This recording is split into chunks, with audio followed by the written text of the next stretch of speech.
With the show, and boy, did we get some reaction this morning when I asked you people what you thought about the new private members flag bill introduced by, I think, Andy Foster of New Zealand First. And what an explosion of texts and messages from people who say they love this idea. Let's try and put some flesh on the bones of this New Zealand First initiative. We are joined now by video link by Winston Peters, the leader of New Zealand First. Did you know Des Gorman, Winston? Well, look, thank you for asking me that, because I wanted to endorse what you said. He was somebody that personally I seriously respected. During the COVID years, I was watching what he was saying and thinking, this guy has got enormous professionalism, academic brilliance, and also he's got balance, and it's very sad to see that he's passed away. Yeah, he was a good guy. He was one of the good ones, absolutely. Look, on then to this flag idea. Can you flesh out for us what buildings would be subject, and what would they be subject to under the proposed legislation? Well, it'll go to a select committee for discussion, but it'll be government buildings. It'll be local government buildings with taxpayers and ratepayers are paying for it, and they have schools. Would schools be included? And schools, because they're taxpayer-owned buildings, yes. All right, universities. Yeah, universities as well, because we're going to be, if they've got their own flag for a purpose, well, that's fine to run it alongside. But we're saying that there's only one flag that represents this country, and it's the flag that people endorsed in two referenda, 2015, 2016. Yeah. That's the last time there was an outing on that matter. And yet you got politicians and all sorts of people who are saying, well, we don't care what the public think. We're going to do what we like, using your building and using your money. And the answer is, no, you're not. We're going to stop you right in your tracks. All right. Okay. Would this include the Harbour Bridge? Yes. Okay. So all government-owned structures, associated structures.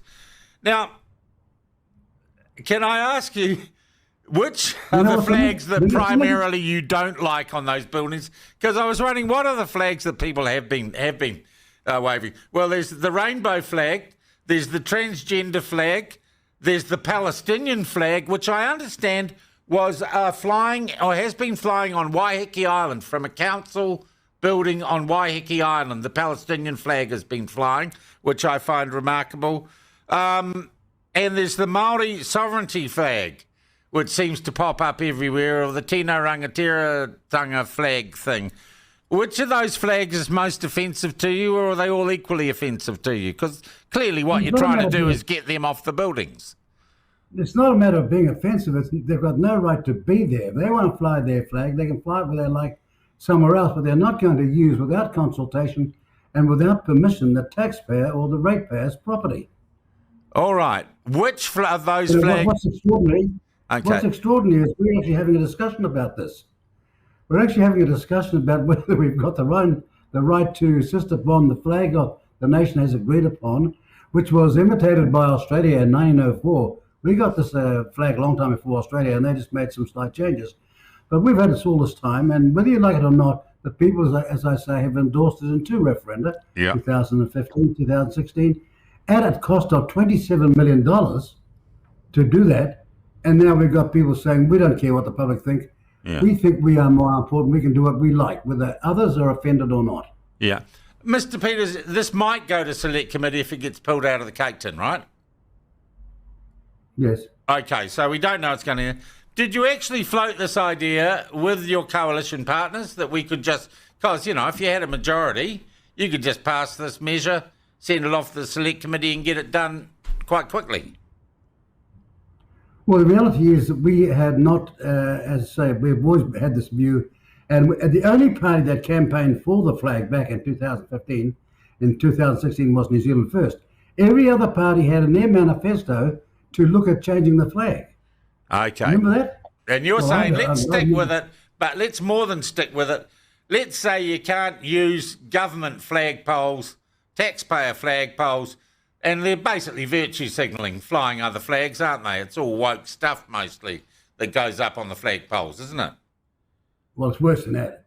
Flying the Palestinian flag when these people on the 7th of April, October. 7th of October, came in and murdered 1,200 people who were quietly going about their legal business, captured another 200, haven't given them back yet, and these people here, despite the Houthis, despite Hamas, despite Hezbollah and every other terrorist, and thousands of people losing their lives, are gaily flying their flag in New Zealand and now want to put it on New Zealand taxpayer-owned buildings.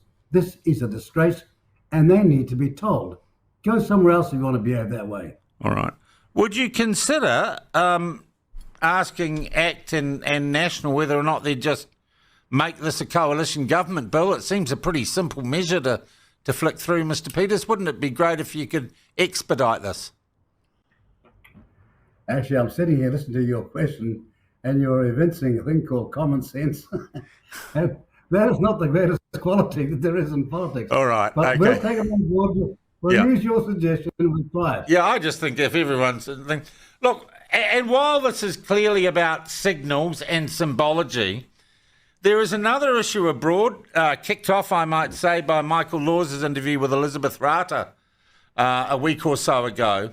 The issue of a clause in a new education bill that would require that school boards in New Zealand give effect not to the principles of the Treaty of Waitangi, but to the Treaty of Waitangi. Erica Stanford has said people who don't like that are basically pearl clutchers and shouting at the sky. I thought that this coalition government was going to get rid of that. Why won't the government get rid of that clause from the Education Regulatory Amendment Bill number 2, I think it's caused. But basically it says school boards must give effect to the Treaty of Waitangi. Why the hell is that in there in the first place? Look, first of all, there's a full review going on to all such references at the request of New Zealand First. And that full review is to mention is to come to the conclusion as to whether some of these clauses have any right to be in any legislation at all, or whether they're totally inappropriate. Because there will be some occasions when that provision will be appropriate, but they've been massively used right across the board, and it's on so many pieces of legislation. Now, we have full-scale reviews underway, and it's not very long before it'll be finished, and we have agreed to then address all these issues in that legislation. What's happened here is that Erica has picked up a piece of legislation with an inherited clause in it, but it seems to have a wider ambit, or more sort of sadly, it seems to be discovered by some people for the first time. It was in previous legislation. It's whether now it's got in this new legislation greater ambit, and we're going to sort that out. Are you going to get rid of it? That's the only question that people want the answer to. If it has no basis to be there at all. Well, what would its basis for being there, Mr. Peters? What on earth has a school board got to do with the Treaty of Waitangi? Well, the reality is that is an extraordinarily good question. When people are going there to learn the 3 R's in particular and what is essential in critical parts of education, who want it to go to be adults and then decide these issues themselves, they should not have this indoctrination rammed down their throats. Well, Erica Stanford clearly thinks they should. Well, I think there's a lot of confusion. I've heard the row going on between them, and I thought, I'm going to go and find out for myself the facts. I'm not saying that you're right or wrong.